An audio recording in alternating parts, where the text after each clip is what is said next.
Chapter 1. Judy Garland, trapped beneath the stage lights. She was only a girl when they first told her she had magic in her voice, yet the men who listened were already calculating numbers, already turning her gift into ledger entries. The world met her in technicolor, ruby slippers sparkling beneath the stage lights, and they believed in the dream of a child plucked from obscurity. But what the public never saw was how quickly that child was told she had to grow up, how her laughter was scripted, her appetite managed, her every glance rehearsed. She smiled for the camera and cried when it turned away. In the studio corridors, the promises came softly, disguised as protection. A man in a tailored suit, a hand on her shoulder, words that seemed like kindness but carried an invisible cost. "Do this," they said, "and you'll go further. Stay close, and you'll be safe." Safety, for Judy, was a word that changed meaning with every contract, every whispered conversation. The role made her famous. It also broke her.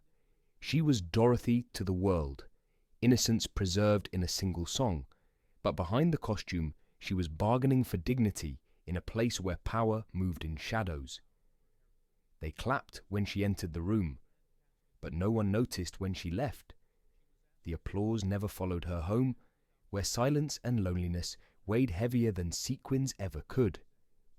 Her vibrato, trembling in every song, carried truths she never spoke aloud. No one dared ask. She never told, until it was too late.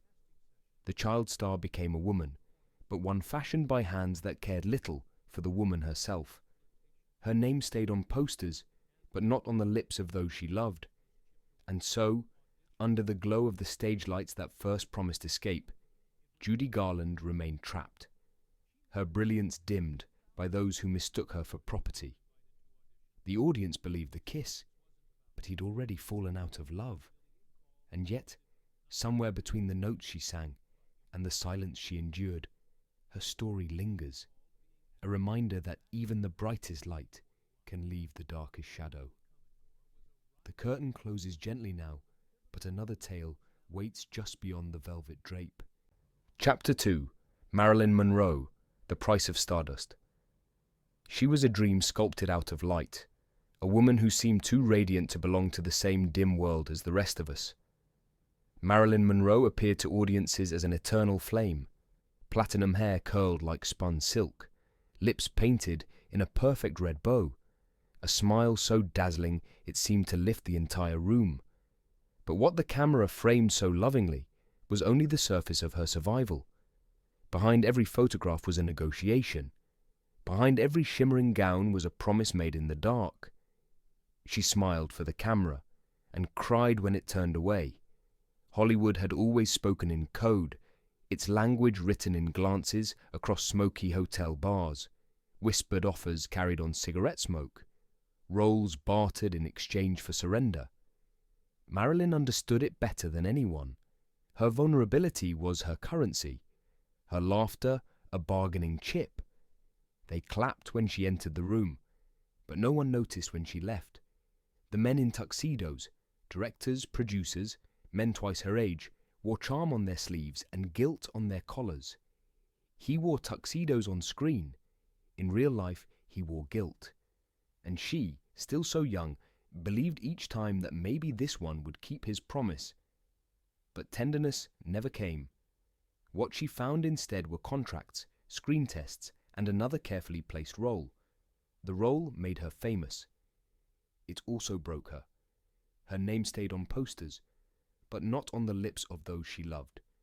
The audience believed the kiss, but he'd already fallen out of love. No one dared ask. She never told, until it was too late. And so, the myth was carved not just from her beauty, but from her wounds. A woman who gave everything to be seen, only to discover that stardust comes at a price no one should be asked to pay. Wordlessly, she drifted from room to room, camera to camera, hoping the next flashbulb might love her back. Tomorrow's audiences would remember her glow, but she remembered the bargain. Chapter 3. Joan Crawford, The Silent Bargain. She was born Lucille Lesieur, but that name was never meant for marquise. With iron discipline and a gaze that could turn glass to stone, she built herself into Joan Crawford, not a woman, but an idea, sculpted for the silver screen. Every step up the Hollywood ladder demanded more than talent, more than beauty. It required a kind of surrender that could never be written into contracts. In dim rooms behind studio doors, producers made their bargains. She signed them, not with ink, but with silence.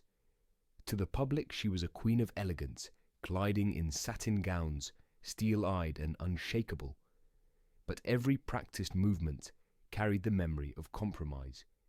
She smiled for the camera, and cried when it turned away. The industry praised her ambition, her fire, her resilience, yet few wondered what it cost to burn so brightly. The role made her famous. It also broke her. In crowded ballrooms, men toasted her name. They clapped when she entered the room, but no one noticed when she left. Alone, she nursed the wounds of nights where choice was an illusion and power tilted always toward the men in tuxedos. He wore tuxedos on screen. In real life, he wore guilt. And Joan carried it for him, tucked behind sequins and rehearsed defiance. Her name stayed on posters, but not on the lips of those she loved. The audience believed the kiss, but he'd already fallen out of love. She learned that survival meant never showing the cost, never letting the scars beneath her gowns be glimpsed. No one dared ask. She never told, until it was too late. And so Joan Crawford became legend, her silence part of the performance. A bargain struck long ago, whispered into eternity. Chapter 4. Rita Hayworth, the smile that wasn't hers. She glided across the silver screen like a flame in motion, her hair a river of fire, her smile a beacon audiences clung to in the darkened theatres of war and longing. Rita Hayworth was christened the Love Goddess, a woman who seemed to carry desire itself in the sway of her hips, the tilt of her head, the curve of that smile. But the truth, quietly hidden beneath the studio lights, was that the smile wasn't hers to give. It belonged to the men who demanded it, the directors who insisted, the studio heads who claimed pieces of her soul as casually as they signed contracts. She smiled for the camera and cried when it turned away. Satin gowns clung to her figure on screen, but off-screen she was cornered, pressed against velvet drapes where promises turned to possession. They clapped when she entered the room, but no one noticed when she left. In private she longed not for applause, but for something far simpler, a quiet home, a steady hand, a love that asked nothing in return. The machinery of Hollywood never asked what she wanted. It only calculated what she could give. The role made her famous. It also broke her. He wore tuxedos on screen. In real life, he wore guilt. And she, soft-spoken and searching, was left with the weight of knowing her beauty was a currency spent by others.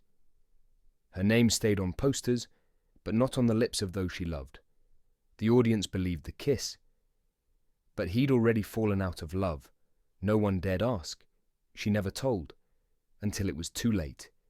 And yet, her spirit endured, flickering behind every gaze, a quiet defiance hidden within the goddess mask. The world adored her glow, never seeing the cost of the light. Chapter 5. Jean Harlow, Hollywood's platinum mirage. She appeared like a flash of lightning against the silver screen, hair bleached into a halo, the world called platinum. Jean Harlow was a vision so dazzling that audiences believed she could never be touched by sorrow. Yet beneath the sparkle was a young woman still learning the rules of a city that wrote its contracts in whispers. She smiled for the camera and cried when it turned away. Eager, trusting, she believed the promises of men who swore they would shape her into a star. And they did, though the price was etched into her spirit long before her name lit marquees. The role made her famous. It also broke her. Beauty opened every door for Jean, but each one led to another room where the bargain was already written. She had to learn that adoration came with chains, that worship could so quickly turn to possession. On screen, she was electric, sultry, bold, immortalized as the original blonde bombshell. But off-screen, she carried a quiet fragility, her gaze betraying what she could never say aloud. They clapped when she entered the room, but no one noticed when she left. And when she left too soon, at only 26, the applause still echoed, covering over the silence of a life curtailed by more than illness. Her name stayed on posters, but not on the lips of those she loved. No one dared ask. She never told, until it was too late. The audience believed the kiss, but he'd already fallen out of love. Jean Harlow remains a mirage of Hollywood's golden dream, radiant, elusive, and forever marked by the price she paid for a light that burned too quickly. Chapter 6. Clara Bow, the It Girl's secret burden. She was the face of the jazz age, a spark of wild laughter and untamed charm that seemed to bottle the entire spirit of the Roaring Twenties. Clara Bow wasn't just a star. She was the It Girl, the embodiment of freedom, flirtation, and fearless youth. Audiences saw her as untouchable, a girl who lived without consequence. But behind that shimmering illusion was a young woman who bore more weight than her shoulders could hold. She smiled for the camera and cried when it turned away. The studios treated her like property, a commodity wrapped in silk and sequins. In smoky offices and back rooms, powerful men redefined opportunity as something taken, not given. They pressed her into bargains that hollowed her laughter, leaving scars she never spoke aloud. The role made her famous. It also broke her. Clara laughed loudly, lived boldly, but her nights were often filled with silences too heavy for words. On screen, her eyes danced with fire. Off-screen, they revealed exhaustion, a girl already older than her years. They clapped when she entered the room, but no one noticed when she left. Those who adored her image never stopped to wonder what it cost to maintain. He wore tuxedos on screen. In real life, he wore guilt, and she carried that guilt like a hidden bruise. Her name stayed on posters, but not on the lips of those she loved. No one dared ask. She never told, until it was too late. The audience believed the kiss, but he'd already fallen out of love. Clara Bow remains both legend and warning, proof that even the brightest stars of youth can be shadowed by secrets too heavy to bear. Chapter 7. Judy Holliday, Laughter in the Shadows. Her laughter rang like champagne bubbles, light and irresistible, filling theatres with a joy that seemed immune to sorrow. Judy Holliday had the kind of warmth that made audiences believe in goodness, in wit, in the possibility that life could be brighter if only we laughed along with her. On stage, she was a revelation. On screen, she was unforgettable. And yet, in the dimly lit rooms away from the spotlight, laughter was not always enough to protect her. She smiled for the camera and cried when it turned away. Hollywood prized her sparkle, but behind the sparkle lay negotiations that no contract ever named. Her comic timing, so sharp and disarming, became her shield, a way to soften refusals, to disguise discomfort, to buy herself a moment of safety in a world that never stopped testing the boundaries of her will. They clapped when she entered the room, but no one noticed when she left. She understood the danger of silence, yet she also understood the cost of speaking. No one dared ask. She never told, until it was too late. The role made her famous. It also broke her. She learned that even laughter, the most innocent gift, could be twisted into currency. He wore tuxedos on screen. In real life, he wore guilt. And Judy, radiant in the glow of her own humor, often returned home to a quiet sorrow that no applause could ease. Her name stayed on posters, but not on the lips of those she loved. The audience believed the kiss, but he'd already fallen out of love.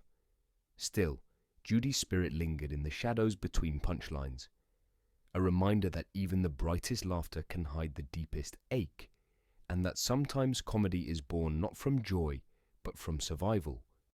Chapter 8. Shirley Temple, the child star's silent wounds. She was the child who made a nation forget its hunger, her curls bouncing like sunlight, her dimples softening even the hardest of days. In the depths of the Depression, Shirley Temple became America's hope in a sailor suit, a voice of laughter when the world had run out of joy. To millions, she was innocence itself, a living doll who belonged to everyone. But Hollywood never saw her as a child. It saw her as an investment. She smiled for the camera and cried when it turned away. Even at an age when most little girls were learning to read, Shirley was learning that affection could be a currency. In offices where scripts were handed out, men leaned too close, their intentions masked behind compliments. The role made her famous. It also broke her, for the casting couch did not discriminate between ingenues and children. It simply took what it wanted. And so the very image of purity became the cruelest irony.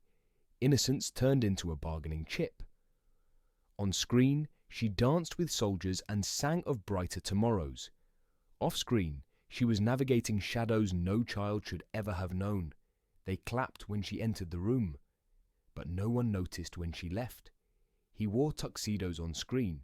In real life, he wore guilt, and the memory of that guilt followed her long after the lights went down.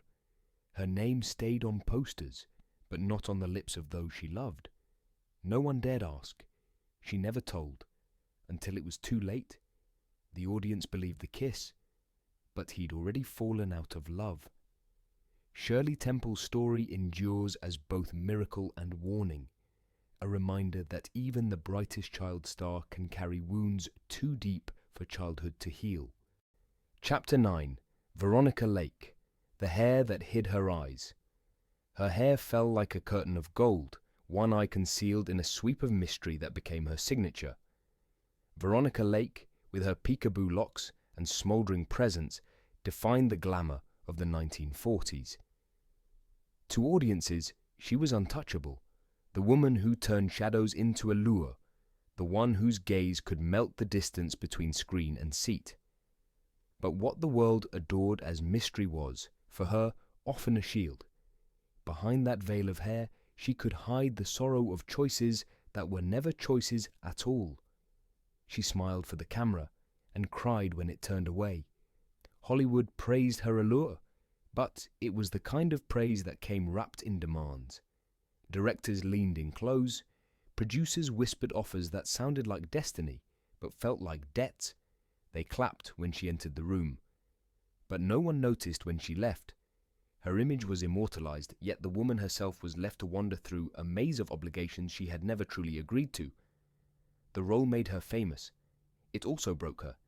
He wore tuxedos on screen. In real life, he wore guilt.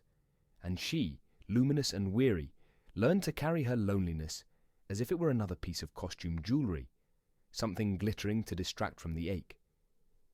Her name stayed on posters, but not on the lips of those she loved. No one dared ask.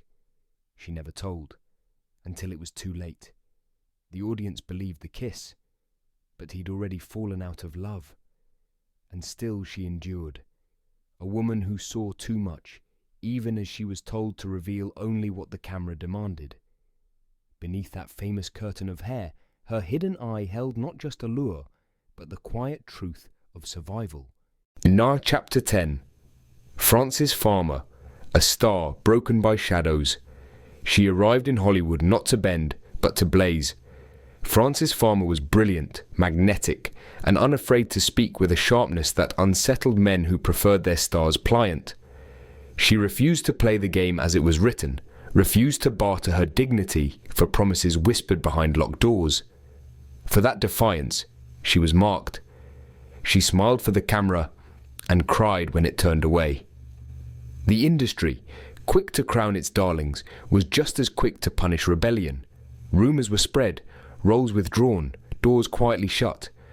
The role made her famous. It also broke her. But unlike so many others, Frances would not surrender her will. And in that refusal, The system found its excuse to crush her. They called her difficult, unstable, ungrateful. The whispers grew into shouts until her name itself carried the weight of a scandal. She was led not to premieres, but to courtrooms and institutions. They clapped when she entered the room, but no one noticed when she left. In hospital wards, her spirit was fractured further. Medication dulled her fire. Treatments stripped her humanity. He wore tuxedos on screen. In real life, he wore guilt. And Frances bore the punishment for his guilt, branded as madness when all she had shown was courage. Her name stayed on posters, but not on the lips of those she loved.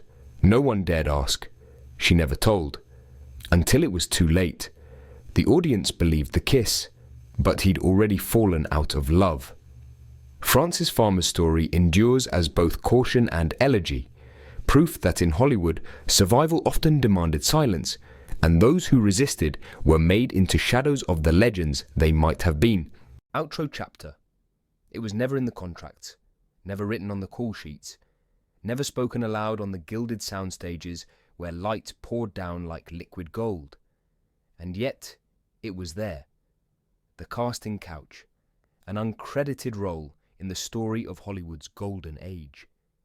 Behind every triumphant close-up, every sweeping score, every shimmering gown that seemed spun from fantasy, there may have been a night of silence, a compromise whispered in shadows, a memory carried like a wound that no applause could erase.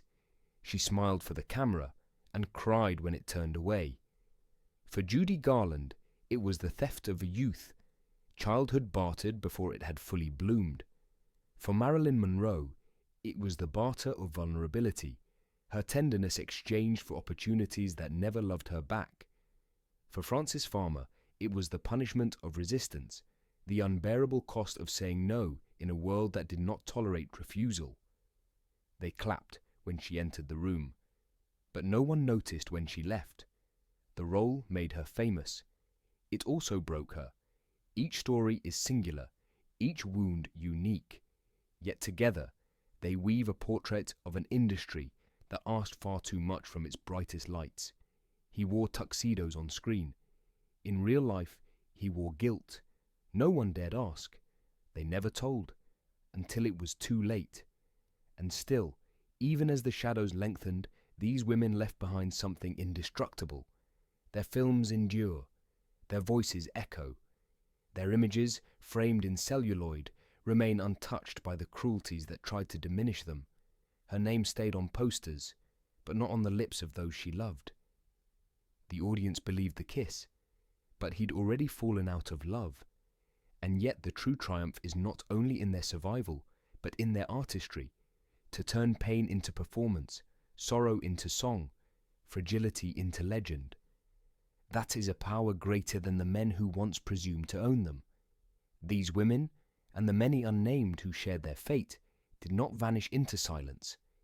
They linger in the darkened theatres, in late-night television broadcasts, in the memory of anyone who has ever been moved by a flicker of light across a screen. The velvet curtain falls now, heavy with memory. To remember them is not to dwell in scandal, but to honor truth. Hollywood was built on dreams, but dreams are fragile things, luminous, fleeting, vulnerable to touch. Sometimes the price of stardust was too high, and still, when the credits roll and the lights come up, what remains is their brilliance, unbroken, reminding us that even in a world of shadows, light has a way of surviving. Their laughter, their longing, their faces half turned toward eternity, all of it remains. The story is both elegy and celebration. For though the curtain falls, their glow lingers, leaving us with admiration, with sorrow, and with the haunting truth that behind every legend was a woman who gave more than the world ever had the right to ask.